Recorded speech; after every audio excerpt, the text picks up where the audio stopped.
across our great country who are fired up for Vice President Kamala Harris. After an electrifying Democratic National Convention, Kamala Harris raised record-breaking campaign donations, became a viral sensation, and then the world watched her step into her power and dominate that debate. You're not running against Joe Biden, you're running against me. In an unprecedented surge, grassroots coalitions have organized in lightning speed, creating a tidal wave of support. Black women, were you in the meeting last night? It all started the night Kamala Harris announced her candidacy. The advocacy group Win with Black Women, a collective of thousands of Black women leaders from around the country, founded by Joteka Edie, hosted a Zoom call to support the campaign. Within hours, they raised $1.6 million and had so many people on the line, they almost broke Zoom, y'all.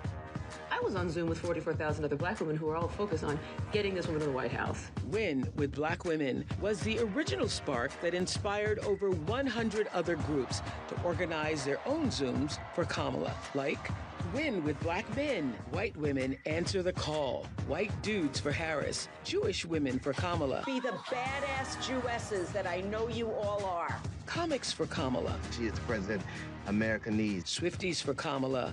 First of all, I am a Swiftie. Even cat ladies for Kamala. Come on, cat ladies. Tonight, for the first time, we are uniting all the groups together in one place with a single purpose: elect Kamala Harris, President of the United States. Thank you. God bless you, and may God bless the United States of America.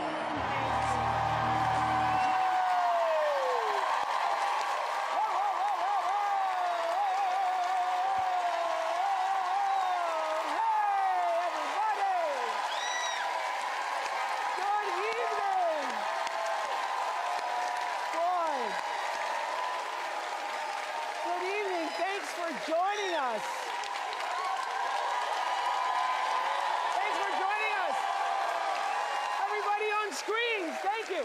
Thanks for joining us for this very special event, Unite for America!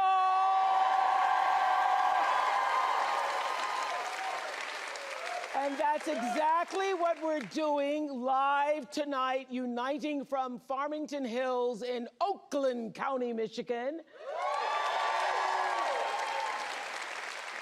We have 400 people in our audience and thousands more. Hello, all of you on screen. Hello, everybody on screen. Thousands more joining us on screen. And I am here because I care deeply about the future of our country. And I know that all of you do too. You care about the future of our country. And we just saw on this tape this grassroots, people-powered movement behind Kamala Harris has unleashed a unifying force unlike anything we've seen in politics in a very long time. And I know lots of people are feeling it because it actually is hope and joy rising. And there's been a, can you feel it? You can feel it. You can feel it. You can feel it. We can feel it. We can feel it. You can feel it. You can feel it. There's been so much talk. There's been so much talk about that word joy, and I think it's such a good thing because it means that there is a real feeling of optimism and hope, making that comeback, as Michelle Obama said, for this new day that's no longer on the horizon. The new day is actually here. We're in it. We're living it. So let me tell you how this event began. I was on the phone with Joteka Edie, founder of Win with Black Women. We're going to be talking to her a little later on. And we were talking about all the groups inspired by Win with Black Women who had 47,000 women on one call 3 hours after Kamala Harris announced that she was going to be running. 3 hours afterwards, 47,000 women were on the phone. And Joteka and I were talking, wouldn't it be great if we brought all the groups together, because that phone call inspired all the other groups. And so we said, wouldn't it be great if we brought all the groups together at one time? And that's why we're here. So we have the cat ladies for Kamala here. Rural Americans for Harris, caregivers for Kamala, train lovers for Harris Waltz. I didn't know there were train lovers. Train lovers, chefs for Kamala, love that group. Republicans for Harris, love that group even more. We've got Swifties, where are you? Swifties for Kamala! And in addition to thousands of you all who I am just meeting here tonight on screen, I see some faces I recognize. There's Bryan Cranston. Hey, Bryan. Hey. Hello, hello, hello. Where are you? Bryan Cranston! I hear Chris Rock is in the house. Chris, where are you? Chris Rock is in the house. Ben Stiller, Jennifer Lopez, Tracy Ellis Ross. Jennifer Lopez! Where are you, Jennifer? Yes! Tracy Ellis Ross, where are you? Tracy Ellis, where are you on the screen? Tracy Ellis.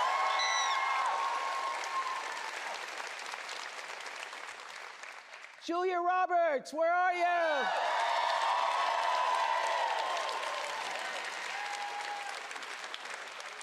And Miss Meryl Streep is in the house.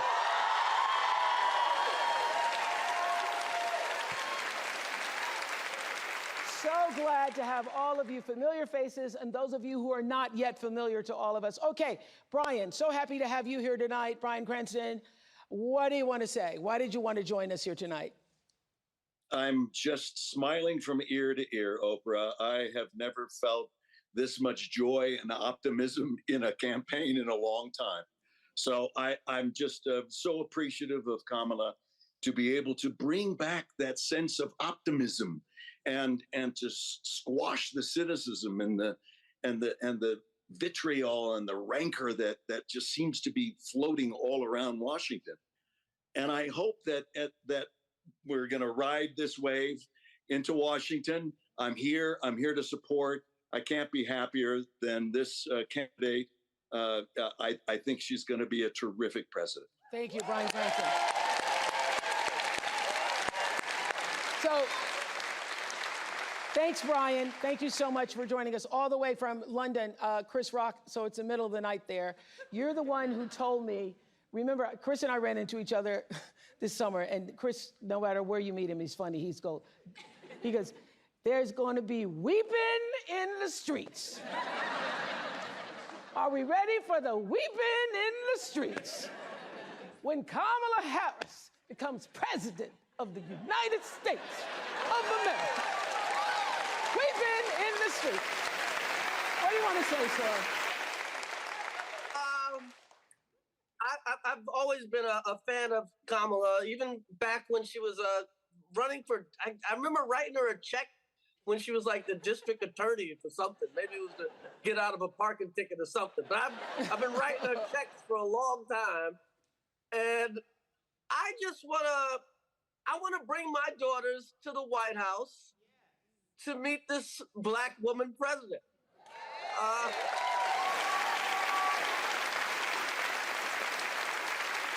That's a reason. That's a reason. That's the reason. I think she would make a great president. And I'm ready to turn the page, man. Yeah. All the hate, the negativity, it's got to stop. Yeah, we're so sick of the negativity. Thank you so much, Chris, for being up this early in the morning in London. Thank you. Ben Stiller.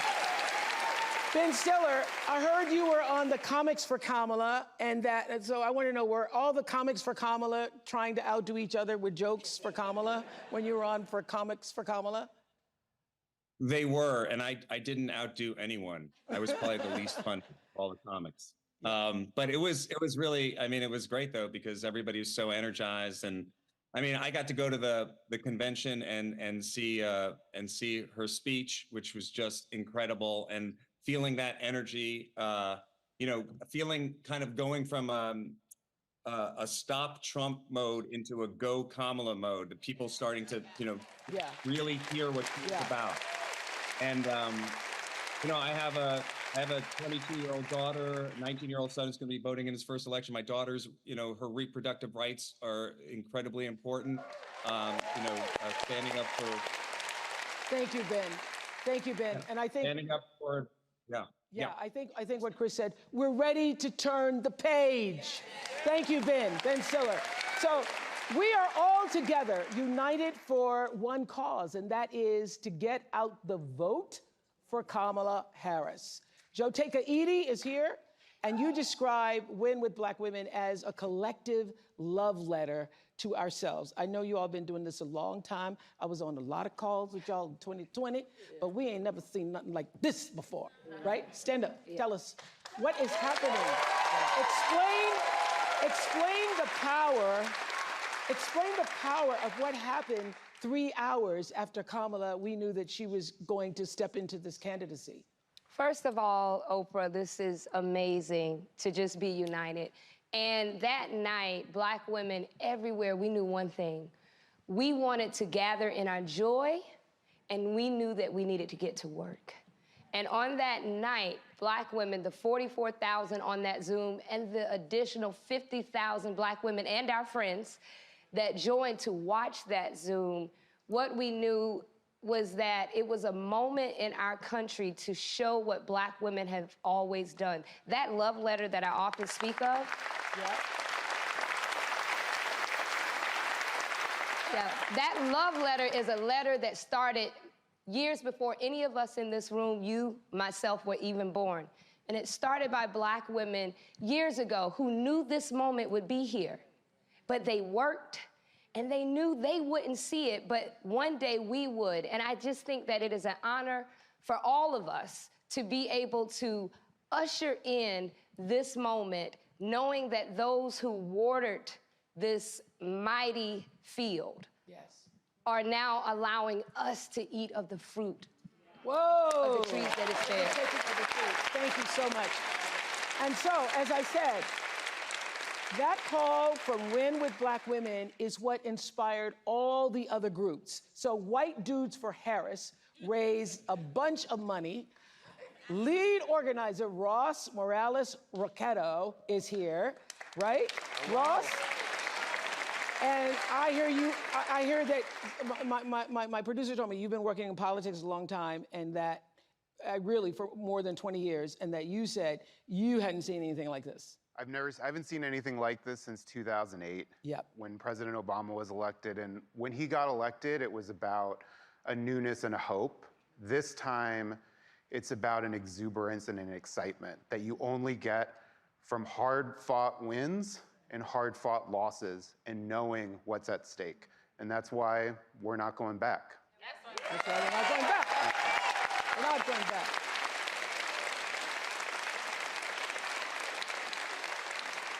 Thank you, Mr. White Dude. Thank you so much.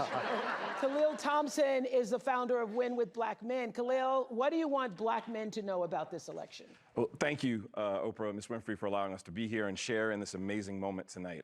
Brothers, men who are watching this and enjoying this moment, you have a choice. I choose experience and fortitude over something else. I come from a litany of amazing Black women, Kathy, Jahan, Megan Janelle, and I have an amazing 7-year-old CEO who runs my life. Hopefully she's at home, finished her homework. But we have a chance to do a performance review and give a promotion to the best qualified candidate to be president of the United States. Okay, so let me just ask you this. Sorry. Sorry. On the way here, when I was coming through the airport, Black man stopped me, and he said I guess he knew I was coming here for something like this. And he goes, "Well, I'm just tell you, I'm voting for Trump. And I'm voting for Trump because he gave me that check." And so I've heard that from several people, that I got the check, he gave us the check, and so therefore, forget about everything else. It's about the checks. Well, what he doesn't know is that Congress actually paid for the check, and the American people paid for it. 45 just signed it, so. Yeah. Okay. Look, there's a... So what do you want to say to that kind of thinking? Because a lot of people feel that way.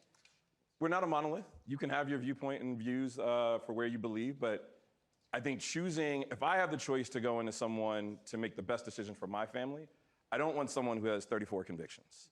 I don't want someone who is going to choose hate over choosing the best possible way to unite us as a country. And so I see Vice President Harris as being the best person to do that. Thank you very much, sir. Thank you. Shannon Watts. Shannon Watts is the organizer of White Women Answer the Call. Shannon, what do you want to say? What do you want to say specifically to white women in Oakland County, white women throughout the United States about this moment in answering the call? Even if you are a white woman who is voting for Kamala Harris, that's not enough. You have to get off the sidelines and do the work like Black women and Black men have been doing for decades and follow the lead of people like Jotega Edie, whose lead we followed on our call. We have to be waking up every day and phone banking and knocking doors and sending texts, but most important, we have to be persuading the white women in our lives. We may be part of the 47%, but we know the 53%. They're our mothers and our sisters and our friends, and we have to tell them to vote not just in their own self-interests, but in all women's best interests. Right, and so that's what tonight is all about. Tonight is all about leaving this moment here and figuring out what it is you can do in your own home, in your own community, in your own district to spread the word and spread the vote. So Bianca Shaw is the youth director for South Asians for Harris. What are you hearing from the South Asian community? Yes, thank you so much for that question. I want to start off and say, when I answered that call that I would be here, I said me. Are you sure? Because I cannot believe it, but thank you so much. South Asians for Harris, we are an official, AANHPI campaign affiliate with the group, and I just want to say that the aunties, the uncles, the students, we're coming out in numbers we've never seen before, out to mobilize for Kamala Devi Harris in this campaign, because not only does she represent, our South Asian heritage, our love for Italy, but she also represents the values that, our parents, our grandparents immigrated to this country to keep and maintain. And she does that so well, and we need to maintain that. Thank you. It's about the values. I'm with you. Thank you. Okay, before the Vice President joins us, I want to bring out a local Michigander. I love saying Michigander around here. She's known as Big Gretch. Please welcome Michigan Governor Gretchen Whitmer. Big Gretch. Fresh in a new dress. Yeah, that's Big Gretch. Throw that bump on her thing, because that's Big Gretch. We ain't even about to stretch. Gretchen Whitmer.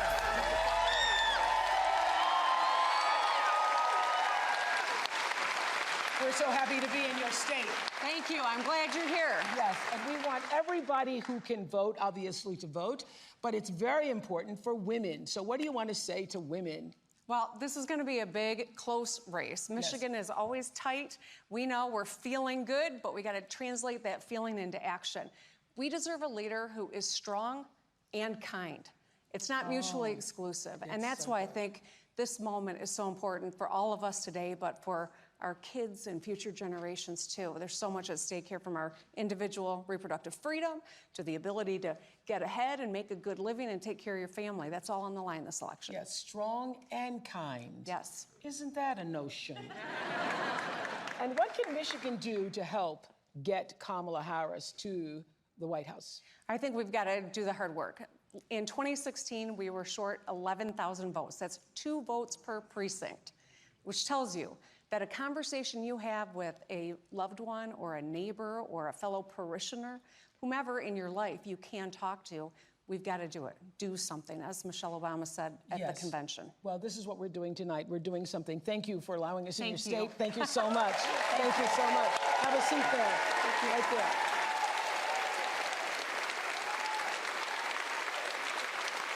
I want to bring in right now the chair of the Harris Waltz campaign, Jen O'Malley Dillon. Jen, hello. Hi. Have you seen anything like this? Isn't this great fun? It's amazing. Tell us what needs to happen from this day until November 5th.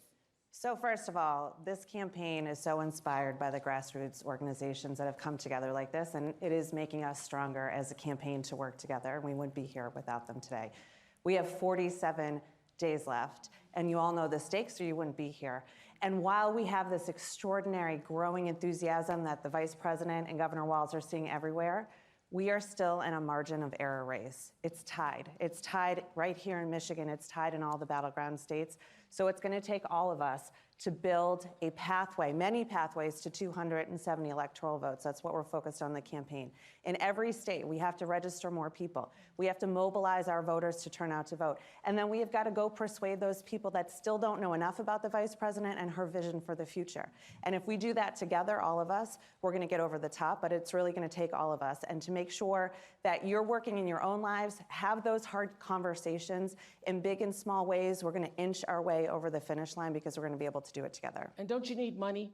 Well, we do. We do. And these groups need money too. All of us do, because the work is happening on the ground and in the communities. So if you want to help in any way at all in the campaign, go to go.kamalaharris.com. But if you want to help and not be formally engaged with us and join any of these groups here, that's what we need too. It's going to take all of us. Yes, and I think that everybody on the screens, everybody in this room, everybody who's listening, you become your own grassroots organization when we leave this moment that we're sharing here tonight, and you do what you can in your community. It's not enough just to join us all. We love having you here, but the rah-rah moment is going to end, and then we need to get to work. We need to get busy. Okay, thank you, Jim. I have to just say this, that the social media team for the Harris campaign has been killing it. They have been killing it. I think that team helped spark this people-led movement. And here's a short look at the rallying cry across social media. I'm watching the Kamala Harris rally right now, and wow, I'm like crying. So Tony and I just got done knocking 48 doors in King of Prussia, Pennsylvania. Majority, if not all, independent Republican libertarian doors. Republicans for Harris is growing explosively too. We just need to get back to a place in this country where we can have disagreements and have them still be respectful. I'm here with Richard, a 77-year-old registered Republican who's going to be voting for Kamala Harris. They're eating the dogs, the people that came in. They're eating the cats. They're eating the pets of the people that live there. Obviously, a narcissist just doesn't stand for anything that I stand for. What issues are most important to you personally? First of all, not electing a felon to the White House. I'm voting Harris Walz and a blue ticket all the way. In 2020, only 50% of young eligible voters actually showed up, and that was record-breaking. So if you really want to be brat, you better be showing up in droves in November. We are with her. Right. And she's with us. I voted for Nikki Haley in the primary. I'm going to be voting for Kamala Harris. That's the right choice for America in 2024.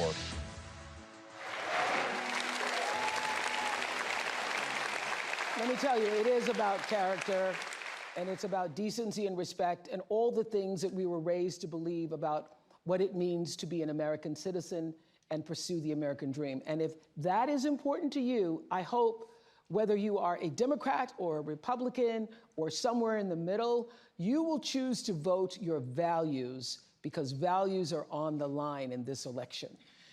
And in no other country on this earth could her story unfold the way it has. From a child of immigrants to big sister to McDonald's worker, there is hope for y'all. District attorney, a wife, and mamala, to senator, to vice president. Please welcome Kamala Harris.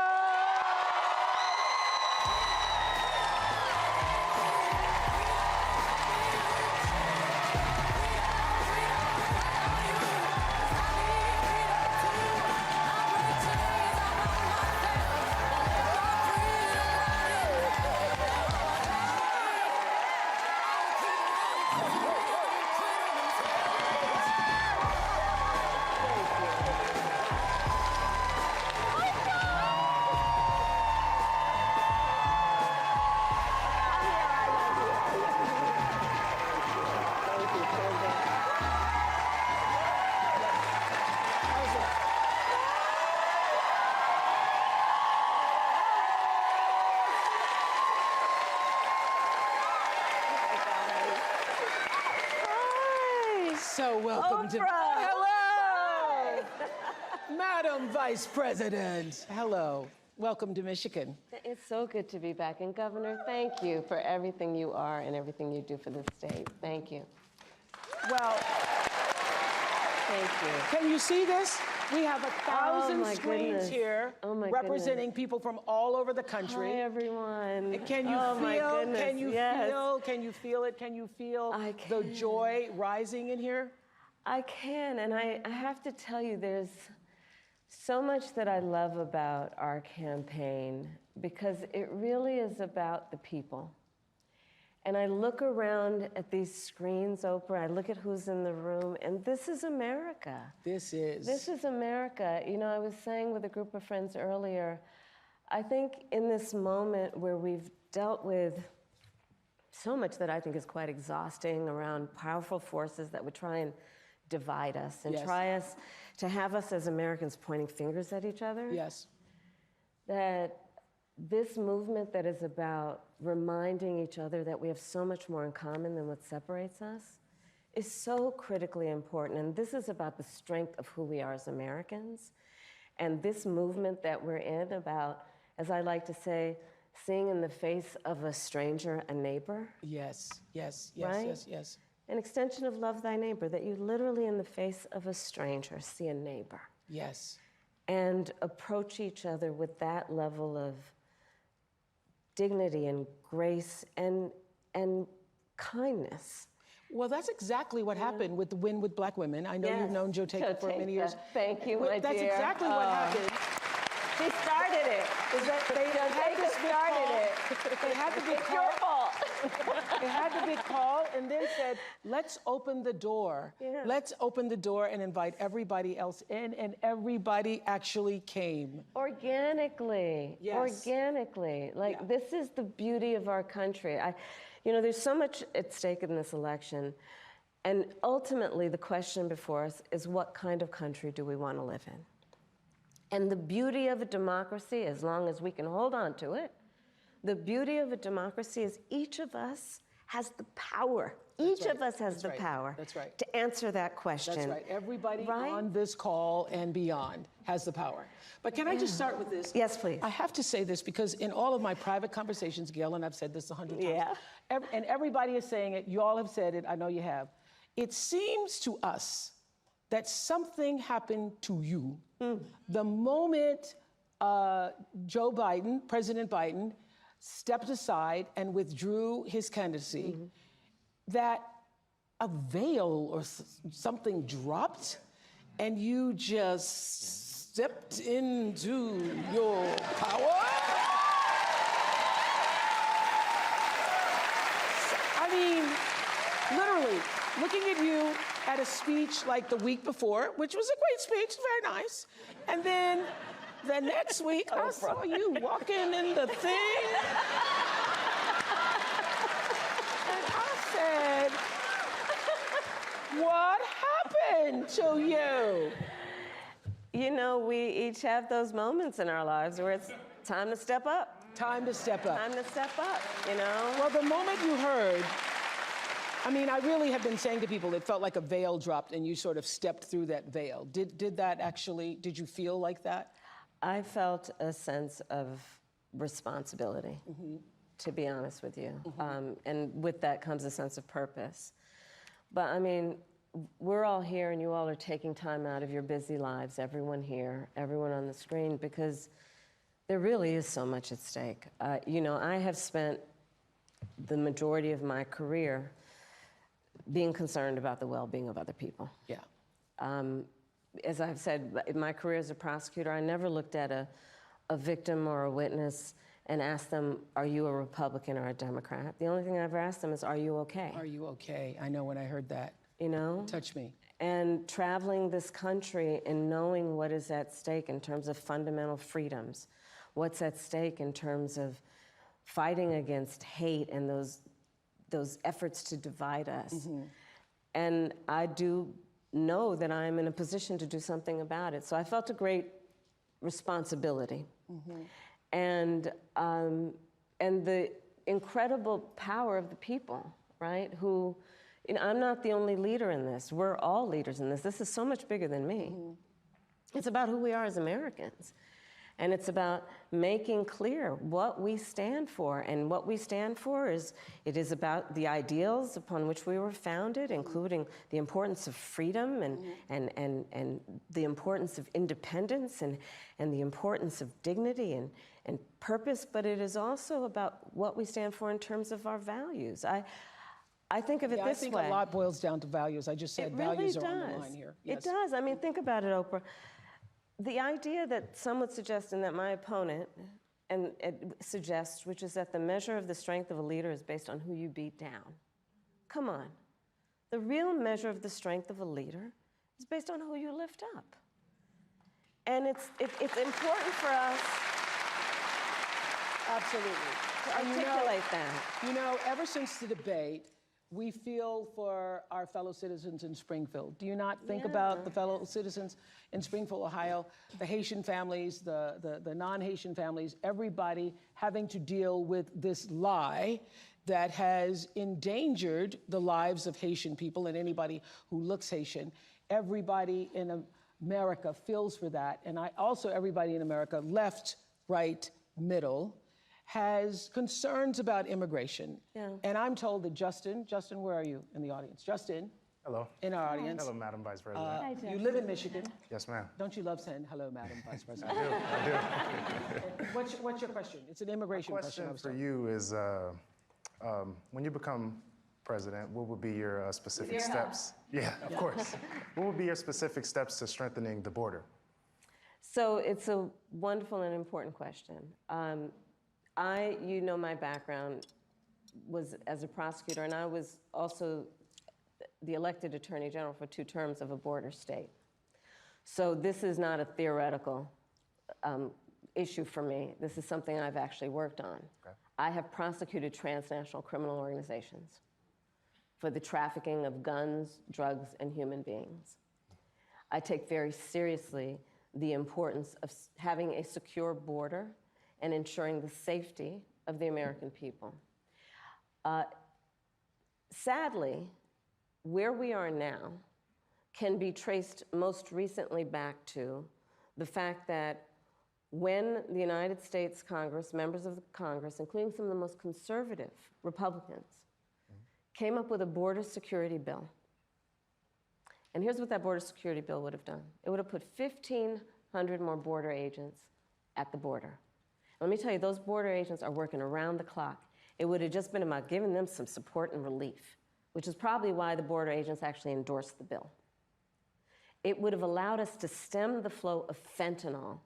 And I'm looking at people from all over the country here, so I don't need to tell the folks who are watching this what fentanyl has done to families, to kids in our country, and the need to take seriously stemming the flow coming into our country and addressing that extraordinary and tragic issue in terms of its effect. The bill would have allowed us to have more resources to prosecute transnational criminal organizations. And it would have been part of the solution. And Donald Trump called up those folks and said, don't put that bill on the floor for a vote. He blocked the bill, and you know why? Because he'd prefer to run on a problem instead of fixing a problem. And he has put his personal political security before border security. Because understand, even in the intervening months, what that bill would have done to give support to folks who care about this issue. And this again gets to the point about what does leadership really look like? And is it about you or is it about the people? Right. Is it about running on problems or fixing problems? My work and my career has always been about saying, let's fix problems. Let's address the needs, because we know it's within our capacity to do that. So to answer Justin's question, now that that bill has gone and hasn't passed, will you reintroduce that? Absolutely, and when I am elected President of the United States, I will make sure that bill gets to my desk and I will sign it into law. Thank you, Justin. Thank you, Justin. Listen to this. A majority of young Americans, 18 to 34, say that the cost of living is their top issue ahead of the election. Let's take a look. Groceries are extremely expensive right now. I don't understand how people are affording life right now. For so many Americans, the high cost of living is their top concern this election. Rach, we have $435 to last us till the end of the month. Okay? What?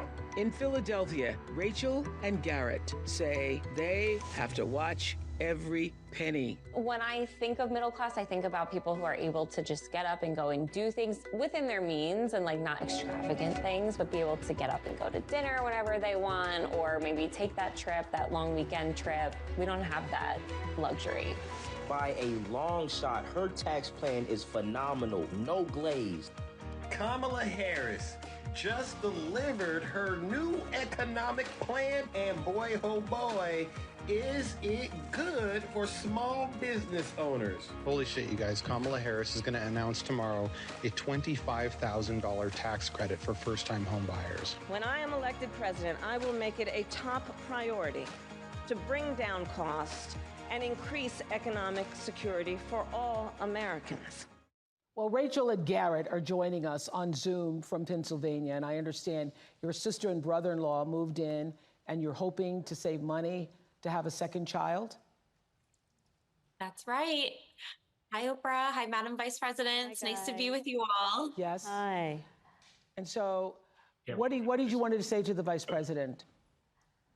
So, Madam Vice President, we are, like many, many young Americans, just experiencing a very high cost of living. We ended up giving up our apartment, moving in with our parents who were so gracious to take us in for over a year so that we could save money and ultimately buy a home, because that's what we thought the American dream was, to get married and buy a home and have a baby. And now here we are, and our mortgage is incredibly higher than what we thought it would be. And my sister and our brother-in-law are living with us right now so that they can hopefully one day do the same. And while it's beneficial for us because they help us pay off some of our mortgage, it's also beneficial for them because they can save on cheaper rent. But we really would love to know what your plan is to help lower the cost of living.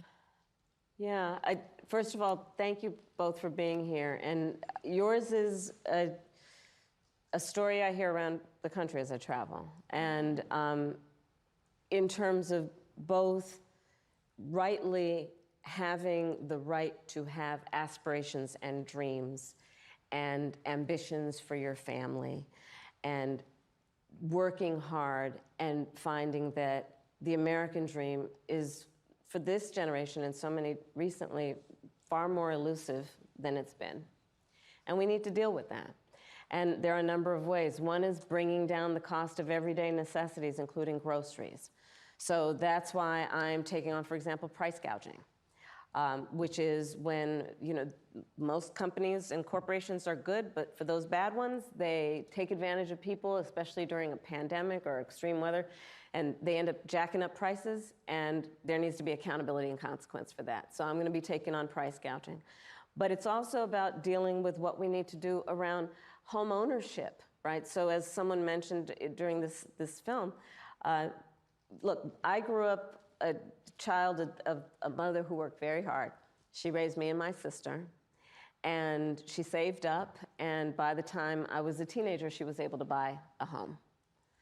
And we grew up actually for a long time in an apartment on top of a child care center that was owned by the woman we called our second mother, because she helped my mother raise us. And she was a small business owner, Miss Shelton. So I'll bring all this together to tell you the way I think about it is, one, when people work hard and have a dream of buying a home, we should give you the opportunity to be able to do that, which is why part of my plan is for first-time homeowners, buyers, to have a $25,000 down payment assistance to buy your first home. Because people just need to be able to get their foot in the door, and then you'll do the hard work. Part of my plan is what we need to do to support small businesses, because my second mother was a small business owner, and I love our small businesses and our small business owners. They are not only business leaders, they are community leaders. They mentor, they hire locally, and we have so many entrepreneurs in our country who have great ideas, incredible work ethic, but not necessarily access to capital, because not everybody, like my opponent, was handed $400 million on a silver plate that he filed bankruptcy 6 times on. And so part of my plan is to give startup small businesses a $50,000 tax deduction to start up their small business. Right now it's $5,000. Nobody can start a small business with $5,000. So that's part of my plan. That's a teeny-tiny business. That's a business in teeny-tiny business. It's a concept of a business, right? Yes. You know where I'm going. That's right. And it's still on paper with the $5,000. Right. It's still on paper. It just hasn't happened, right? Part of to speak to you guys and your family and your dreams is what we need to do around giving middle-class families tax breaks. And so part of my plan is also to extend and expand the child tax credit to $6,000 so that you can, in the first year of your child's life, have the resources to be able to buy a crib and a car seat and clothes for your baby, knowing that's such an extraordinarily important time in their development, and you shouldn't have to worry about how you're going to take care of their basic needs. All of this and more is part of what I plan to build, and I call it an opportunity economy. And it's basically about creating opportunities, knowing so many people have the ambition, have the aspirations, are working hard, but just need opportunity to reach their goals and their dreams. I saw you smiling with that $25,000 credit for the home. I saw that smile on your face and the $6,000. Thank you all so much. I want to just introduce to Shelby, who's also in our virtual audience. Thank you guys. Shelby from Virginia, who's also struggling with the cost of living. Tell us your story, Shelby. Why? Hi, Madam Vice President. Hi, Oprah. I'm 24 years old. I'm a graduate student living with my parents, and I want to move out next year and potentially buy a home. And I'm concerned about the affordability of one with the extra costs and bills that I'm paying now, along with the bills and costs I will pay in the future too. And so everything just has a cost and everything is so expensive. And so I'm worried about my capacity and how I'm able to fully support myself once I do live independently. You sound like one of my daughter girls from South Africa graduated. She was like, I hate adulting. I hate adulting. This adulting isn't going so well. Yes. Well, so first of all, congratulations on all the success you've already achieved. And it is your story and the story of our friends before you is really, that's the American story, right? You are working hard, you have goals, you have ambitions. And so part of it is, again, the $25,000 down payment assistance. Part of it is what we need to do to also push back against a very different vision for our country. Because look, in this election, there are 2 very different visions for our country. One, for me, that is focused on the future, including you, and another that is focused on the past. What Donald Trump, what my opponent plans on doing for the economy is doing what he did the last time he was president and giving another tax break for billionaires and the biggest corporations that would add $5 trillion to our deficit. And get this, he plans on doing what I call a Trump sales tax, which is basically he's going to put a 20% tax on everyday necessities that economists have estimated will cost the average American $4,000 more a year, which is why Goldman Sachs, which is why Moody's, which is why Wharton School of Business, which is why 16 Nobel laureates have collectively determined, after analyzing our plans, 1, mine would strengthen the economy, his would weaken it. 2, that on his plan, he would actually blow up inflation and invite a recession by the middle of next year. So when you think about the cost of living, my approach is about lifting you up. His would be about actually weakening our economy. And I feel very strongly when an individual, when a small business, when a family, when the middle class is strong, America is strong. Amen to that. Amen to that. Thank you, Shelby. Thank you, Rachel and Garrett.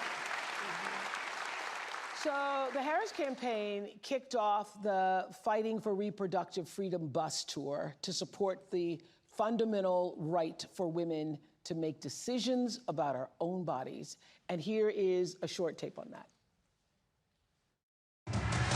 I did something that nobody thought was possible. I got rid of Roe v. Wade. After Roe v. Wade was overturned, Tennessee put forth a ban immediately that banned all abortion with no exceptions.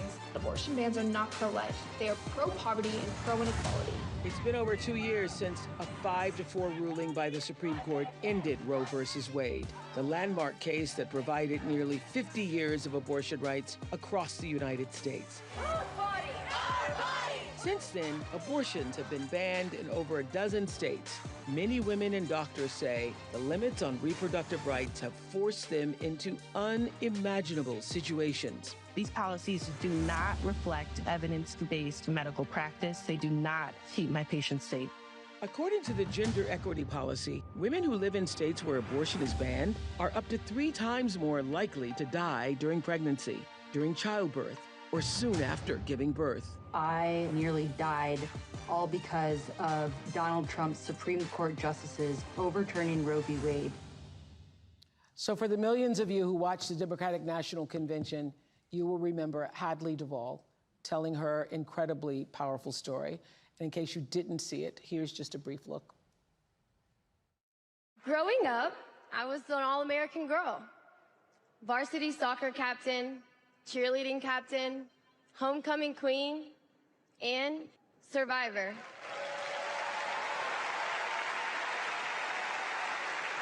I was raped by my stepfather after years of sexual abuse. At age 12, I took my first pregnancy test, and it was positive. Hadley is here. Stand up, Hadley.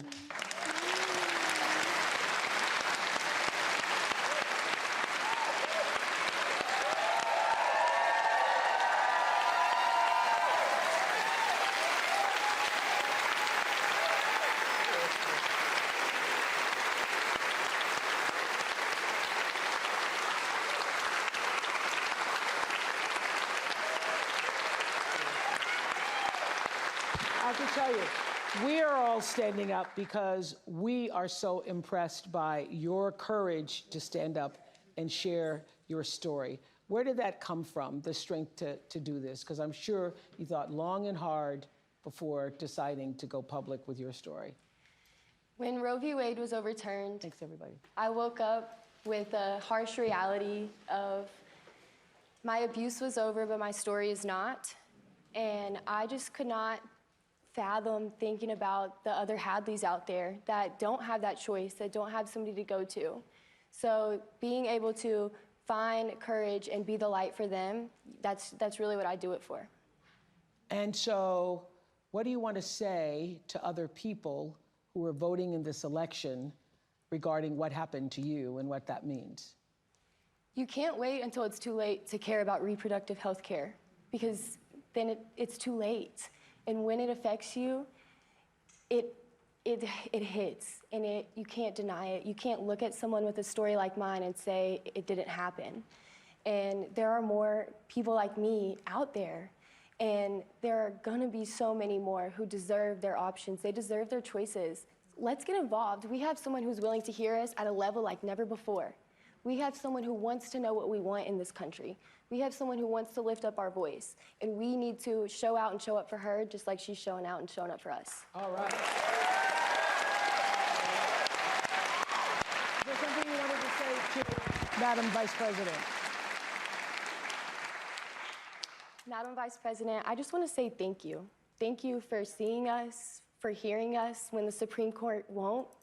Thank you for fighting and, you know, really showing us that life is not about the hard things that you go through. You don't bow down, even when you're the underdog, especially when you're the underdog. That's right. You stand up and you stand tall, and you give me so much hope and so much strength, and thank you. Thank you, Hadley, for coming all this way. I hope you continue to use your voice. I hope you continue that. This week, the case of a young woman who lost her life after the abortion ban took place in Georgia made national headlines. Amber's case came to light through the reporting of journalist Kavitha Sarana with ProPublica. And so listen to her story. 2 years ago, 28-year-old Amber Nicole Thurman, a medical assistant and a single mother to a 6-year-old boy, found out she was pregnant. Amber had just secured her own apartment and was thinking about going to nursing school. She made the decision to terminate her pregnancy. A strict abortion ban had recently taken place in her home state of Georgia, which caused Amber to travel to North Carolina for the procedure. Traffic made her miss the appointment, so the clinic gave her medication, what are known as abortion pills. Once back home, Amber experienced profuse bleeding, vomiting, severe pain. She eventually passed out. Her boyfriend called for an ambulance. At the Georgia hospital, Amber's condition deteriorated quickly. In a rare occurrence, it was discovered her body had not expelled all the fetal tissue and an infection was spreading. Official Georgia State medical expert analysis of her case says Amber should have received a life-saving D&C, but doctors waited 20 hours before deciding to take her to surgery. Amber's blood pressure had taken a dive. Her organs had started failing. In the operating room, her heart stopped. On the way to surgery, Amber's last words to her mother were, "Promise me you'll take care of my son." Amber's mother, Shanette, and older sisters CJ and Andrika are here, and they wanted to be here tonight to speak out for the first time. Ms. Shanette, what do you want us to know about Amber's story? Initially, I did not want the public to know my pain. I wanted to go through in silence. But I realized that it was selfish. I want y'all to know Amber was not a statistic. She was loved by a family, a strong family. And we would have done whatever to get my baby, our baby, the help that she needed. When ProPublica came to my home, I pushed them away. No, but Kavithia, she was persistent. She said, it was something that you needed to know. You have to hear me. Women around the world, people around the world need to know that this was preventable. 2 years later, after speaking with my daughters, because I lost strength, I lost hope, you're looking at a mother that is broken. Mm-hmm. The worst pain ever that a mother, that a parent could ever feel. Her father and myself and the family, you're looking at it. Well, we appreciate so deeply you being here. And we're all watching you hear that tape and those words. We know how re-traumatizing that is and the strength it takes for you to be here to tell your story. And we deeply appreciate it. And I have to ask you, as her sisters, how are you coping? And what does knowing that this could have been prevented, how does that sit with you? How do you cope with that on a daily basis? I mean, it's heartbreaking. You know, that was my baby sister. I loved my baby sister, you know. I'm beyond hurt, disappointed. I feel guilty. I wish I could have helped her, you know, because she was suffering. Mm-hmm. And we had no idea. We trusted them to take care of her, you know. Mm-hmm. And they just let her die because of some stupid abortion ban. They treated her like she was just another number. Mm-hmm. They didn't care for her as if, you know, she was their daughter or their, you know, granddaughter. Yeah. You know, and she's not here. She'll never come back. Yeah. Andrika, what do you want to say? I want to say that it's very disheartening that my sister was allowed to suffer for 20 hours. She suffered. It was nothing that we could do to help her. We trusted the healthcare professionals to do their job and save her, but they failed her.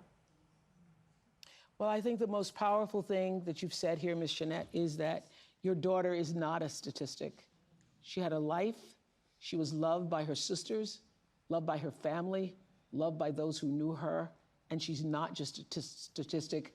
And we are happy to speak her name tonight in this room, talking about what this country needs in terms of reproductive rights and freedom. What do you want to say, Madam Vice President?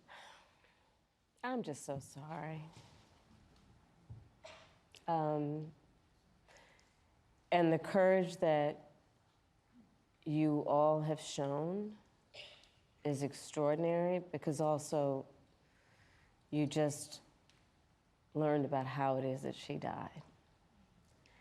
And they just recently learned, yes. How? Yeah. And Amber's mom shared with me that the word over and over again in her mind is preventable. Yeah. Preventable. That word keeps coming to her. Mm-hmm. And this story is a story that is sadly not the only story of what has been happening since these bans have taken place. And just to step back in terms of how we got here, the former president chose 3 members of the United States Supreme Court with the intention that they would overdo the protections of Roe v. Wade. Mm-hmm. And they did as he intended, and in state after state, including yours, these abortion bans have been passed that criminalize healthcare providers. In a couple of states, prison for life, Oprah. Prison for life in a couple of states for a doctor or a nurse who provides health care. And so it seems very apparent even when the mother's life is in danger. But see, here's the problem with that. Here's the problem with that. So is she on death's door before you actually decide to give her help? Mm-hmm. That's the problem. Is that what we're saying? Yeah. That you've got to prove you're on death's door. Like literally a doctor or a nurse has to say, she might die any minute, better give her now care. Mm-hmm. Because otherwise I might go to prison for life in some cases. Mm. Think about what we're doing in terms of saying that certain people who are in these state houses, and then starting with the former president of the United States, think they're in a better position than a doctor or a nurse to determine when their patient needs medical care. This literally, and Amber's story highlights the fact that among everything that is wrong with these bans and what has happened in terms of the overturning of Roe v. Wade, it's a healthcare crisis. It's a healthcare crisis that affects the patient and the profession. And going back to Hadley's story, and Hadley, you've been so remarkable in telling your story and being so strong in the way you do it. And both of these stories really, I mean, the courage for it out of pain